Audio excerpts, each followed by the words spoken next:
it's fall, and I figured since it is the season of pumpkin, I'm gonna jump on that train and do a little pumpkin something. I love pumpkin.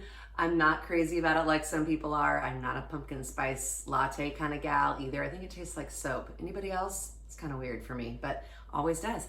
But I do love pumpkin bread, pumpkin scones, pumpkin muffins. So in searching for something fun pumpkin, I found a website that I've actually used a few different times, Sally's Baking Addiction. Check her out. I'll try and list it here on the bottom.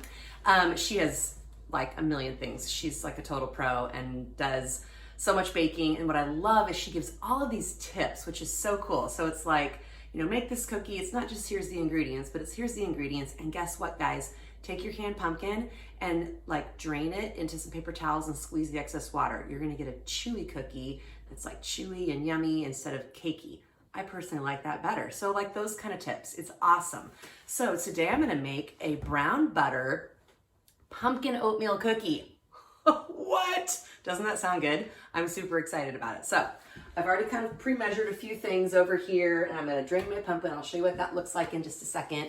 And then I'm gonna brown the butter. So the brown butter part can be a little bit dicey when you don't have like a lighter color pan, but I'm gonna use, this is an oldie but goodie, tried and true. It's just a stainless pan that I have. It's better than like a black bottom pan because it's really hard to tell when your butter gets that kind of nutty brownish color, and it can go from being kind of nice and browned to burnt really fast. So stainless would work, but I'll show you guys what that looks like in just a minute as well. So we'll get started here. And as always, if you don't know this, oven's preheated. If you don't know this, on my YouTube videos at the very bottom, when there's like a little description section, there's a spot if you're on your laptop or whatever, or on a regular computer, where it says show more. You can click on that and I talk about the recipe, and then I also will list out the recipe ingredients and the steps for making it. So if you don't know that, you don't just have to take notes as you watch this. You can look right there. So let's get started.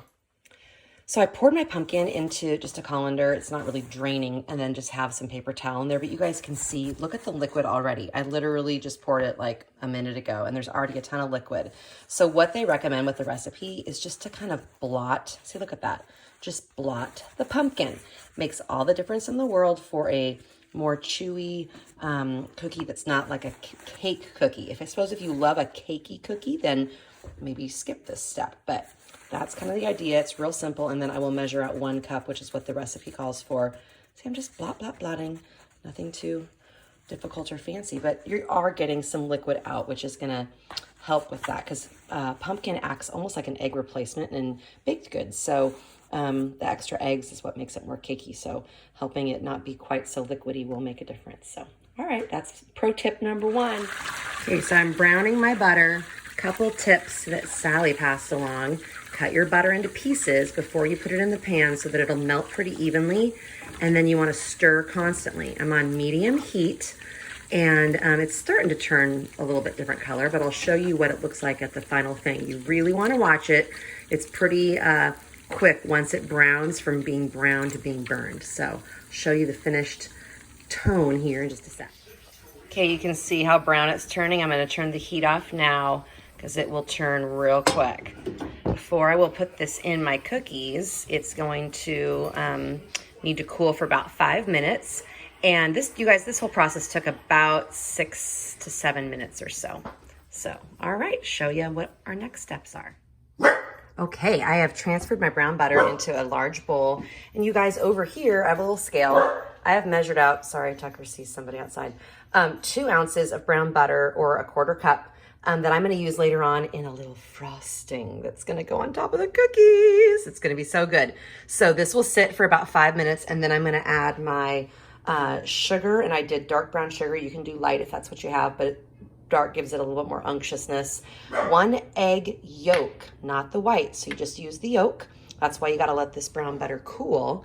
And then I will whisk in a little bit of vanilla extract and the pumpkin. So that'll be my wet. And then I will slowly add my dry ingredients, which is pumpkin pie spice, cinnamon. Over here, we've got baking soda, a little bit of salt, flour, and oats. So it'll all come together. Yum. Recruited a cameraman. He's pretty cute. So I have mixed my brown butter and sugar together. You guys, it looks kind of like wet sand. So from this, because you want to wait because you're adding that egg yolk, I'm going to pop the egg yolk in and get that nice and incorporated. And then I'm also going to add in, this is 2 teaspoons of vanilla extract. It's going to go in there. Hopefully you can see this okay. And it's just mixed by hand. I don't think that a mixer is really needed with this one. It'll be a little bit of muscle workout when you add the dry ingredients, but not too bad. Now in goes the pumpkin that was blotted and strained. And I actually needed to pop out a plate because as it sat in my little paper towel lined colander, a lot more liquid came out. So that ought to make a difference with this pumpkin being mixed in here. It won't be nearly as much liquidy, which will make it not nearly as cakey.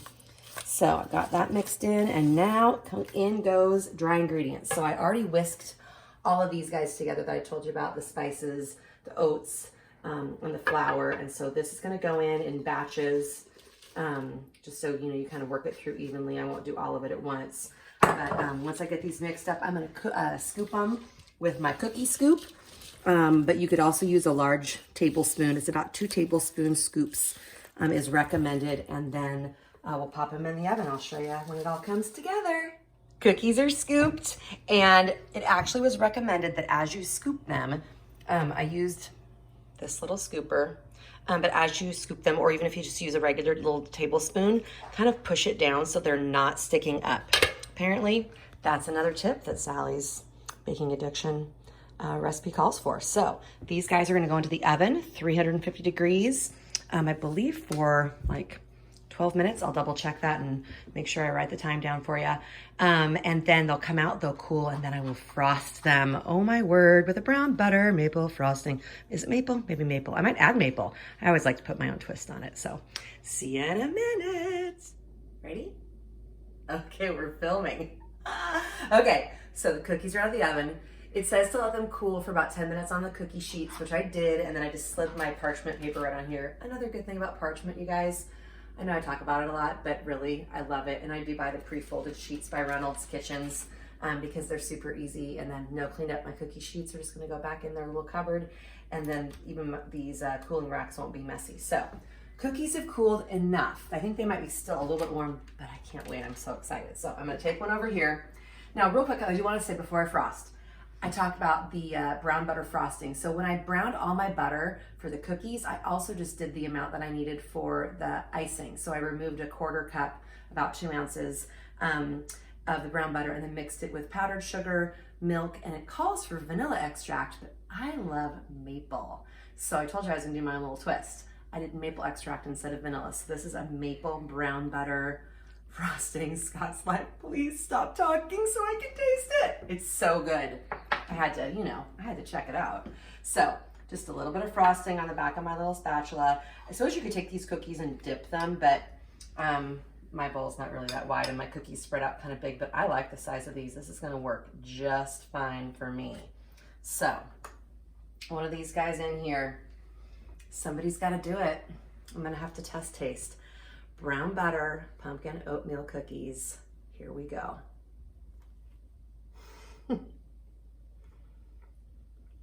The aroma already has me. You guys, the brown butter's everything. Even if you're not a pumpkin person, I think you might like these. Oh my word. Chewy, crunchy, the brown nutty flavor of the butter, and then this maple icing. This is a problem. I need somebody to come get some of these. The problem is it's Sunday and I won't post this video until Wednesday and they'll probably be gone by then. Pray for me. Hope that maybe I gave some away. Maybe you're one of the lucky recipients. I don't know, but you need to make these.